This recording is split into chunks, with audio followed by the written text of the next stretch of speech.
welcome back.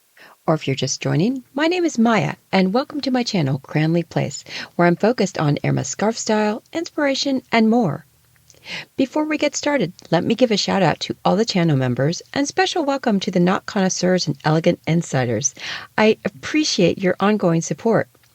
If you haven't seen the membership options, please do check them out. In this video, I'll review a cashmere giant triangle from Hermès' Spring-Summer 2026 season called Bloc by Gianpaolo Pagni. We'll take a look at the artist's background, design inspiration, and visual architecture, and then a collector's ranking of the available colorways and why. Let's get started.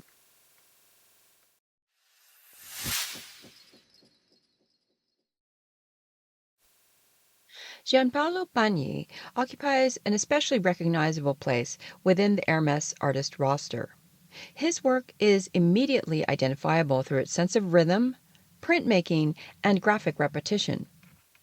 Pagni comes from a background deeply informed by drawing, engraving, and stamp-making traditions, and you can feel that influence throughout his Hermès work. Rather than approaching the carré through realism or narrative illustration, he often thinks like a printmaker. Therefore, his compositions tend to be built from repeated motifs, blocks of visual rhythm, and carefully controlled pattern systems. There is usually movement in his designs, but it comes through repetition and graphic cadence rather than storytelling, and that is what makes his scarves feel distinctly modern. And yet, interestingly, Pagni often engages with very traditional Hermès subject matter. This is where his work becomes especially compelling, because the tension between heritage material and contemporary graphic treatment is really at the heart of what he does. And Bloc is an excellent example. The title translates loosely to bridles in blocks or bridles in formation. And immediately we're back inside classic Hermès territory of tack, bridles, straps, and equestrian equipment. But Pagni approaches that archive through an entirely different visual language. For collectors, his work often appeals to those who appreciate strong graphics, modern styling, and scarves that sit comfortably between art and design. His pieces rarely feel nostalgic. Instead, they tend to feel like archival material viewed through a contemporary lens.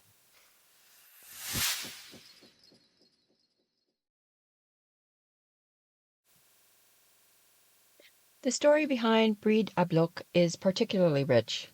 Hermès describes it as inspired by the illustrated trade catalogs and travel albums preserved within the Émile Hermès collection. Before industrialization transformed commerce, craftsmen and merchants relied on itinerant peddlers to circulate drawings of their creations. These albums acted almost like portable advertising, carefully illustrated, practical, and surprisingly beautiful. And that history becomes the conceptual foundation of the scarf. Rather than depicting bridles as isolated equestrian objects, Pagni arranges them the way they might have appeared in those early catalogs, aligned, organized, and displayed for viewing. That historical reference is extremely Hermès because it connects the house's long fascination with craftsmanship, archives, and the beauty of functional design. But Pagni does not simply recreate antique drawings. This is where his personality enters. Hermès describes his intervention as cheerful stamps, and that phrase is very accurate. Across the triangle, the bridles are transformed through stamp textures, rhythmic repetition, and graphic blocks of color. The result feels almost like printmaking, textile design, and archival illustration all layered together. Structurally, this is an unusually successful triangle. Triangles can sometimes feel compositionally challenging because they lack the formal symmetry of a carré. Pagni solves that beautifully.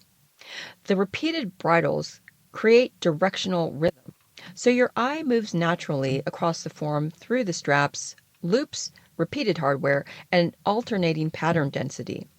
There is no single dominant focal point. Instead, the composition works as a field, and that is very intentional. The design is meant to feel modular, rhythmic, and portable, much like the historical albums that inspired it. This becomes especially important in the triangle format Because unlike scene-based scarves that can lose coherence when folded, bride à bloc thrives through fragmentation.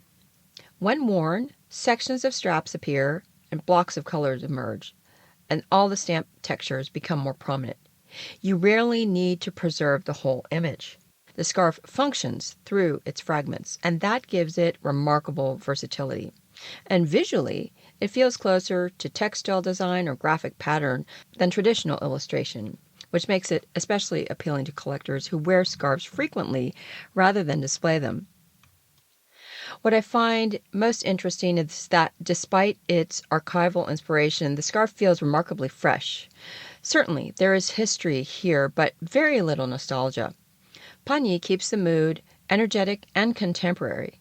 It is heritage, yes, but without heaviness, and that balance is not easy to achieve.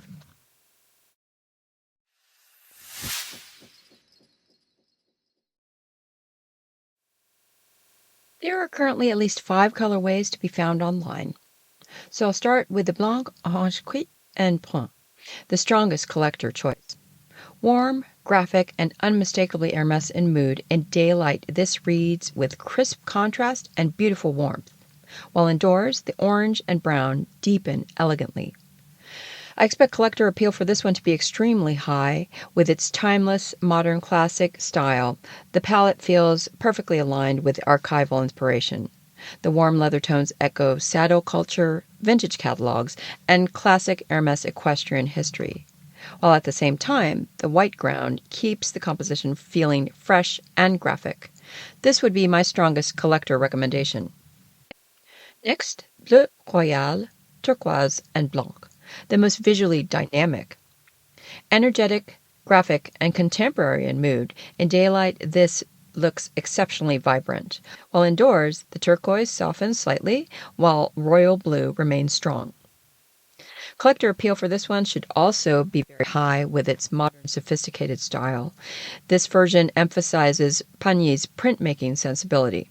The repeated forms become almost abstract. Very striking.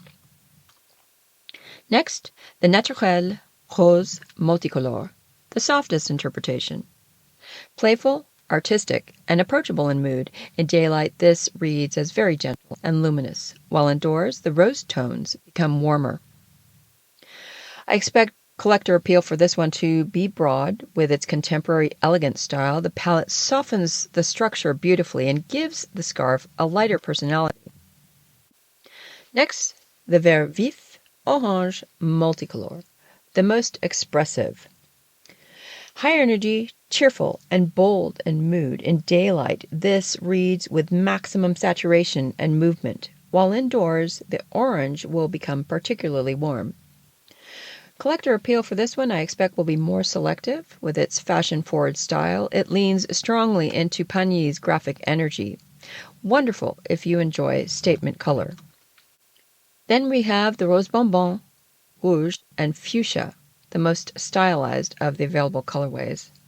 Dramatic, playful, and fashion-led in mood, this one feels vibrant and highly visible in daylight, while indoors it enjoys rich tonal layering within the pink-red family. Collector appeal for this one should be more niche. It is very youthful and expressive in style, and foregrounds color over archival mood. While beautifully energetic, it is somewhat less timeless than the other palettes for collectors. So there you have it. More on this design from Hermès' Spring-Summer 2026 collection. Please like and share the video if you enjoyed it, and let me know what you think in the comments. In future episodes, I'll share other scarf reviews, inspiration, and more, so be sure to hit that subscribe button to be notified of new videos. Thanks again for joining me today. Until next time!